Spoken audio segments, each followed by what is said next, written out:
বাইদেউ, এইবাৰ দৰমহা বঢ়াই দিয়ক আৰু।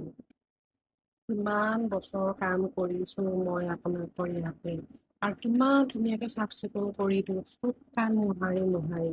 চকচোন চুক এটাতো লেতেৰা নাপায়। এইবাৰতো পইচা বঢ়াই দিয়ক, নহলেনো কেনেকে ঘৰ চলিব। তোকনো ইমান একেবাৰে পঁইতাচোৰণি গতে চুকে কোণে সোমাই সোমাই কোনেনো চাফা কৰিবলৈ কৈছে।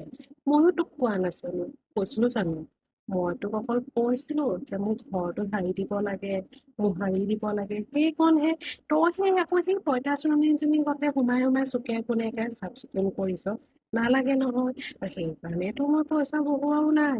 কথাটো বুজিছ নে? কথাটো কব গলে তেনে এনেকুৱা। বাইদেউ, ইমান দিনে মই আপোনাৰ তাত কাম কৰিছো, কামত কোনোদিন গাফিলতিও কৰা নাই। এনেকুৱা অৱস্থাতনো আপুনি পইচা নবঢ়াও বুলি ক'লে হ'ব জানো? আৰু মোকতো প্ৰথমতে আপুনি কোৱা নাই যে এই পঁইতাচোৰা আগতে সোমাই সোমাই তই চাফা নকৰিবি বুলি। চাফা কৰ বুলি কৈছ, সেইকাৰণে একদম ভালদৰে কৰিছো, কামত গাফিলতি নোহোৱাকে। এতিয়া আকৌ পইচাটো দিয়া সময়তে আপুনি এইবোৰ কথা কৈছে। বাইদেউ এনেকুৱা নকৰিব। ঘৰখন চলিব লাগে নহয়। দেখিছে দেখোন দাম কিমান বাঢ়িছে। আৰু মোৰ লগৰ জনীয়েতো বহুত পায় আজিকালি, মোতকৈ কম দিনতে আহি আকৌ তাই বহুত পাই গৈছে। তাইৰ মালিকনী ইমান ভাল। আপুনিওতো বুজক বাইদেউ, অকমানতো কিবা এটা কৰক।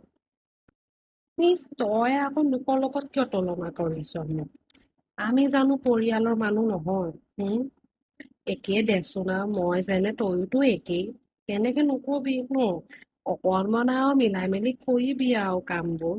আমি একেইহে, হয় নে নহয়? বাৰু তথাপিও মই চিন্তা চৰ্চা কৰি ভাবিলো তোক মই কিবা এটা দিছো। এইটোকে ল। দিয়ক।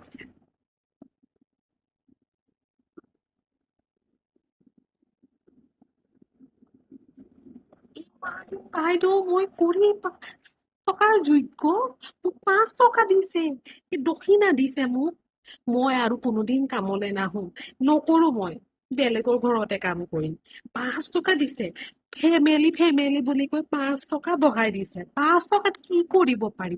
এইটো পইচা দি নকৰো মই কাম চাম আজিৰ পৰা। চেচ।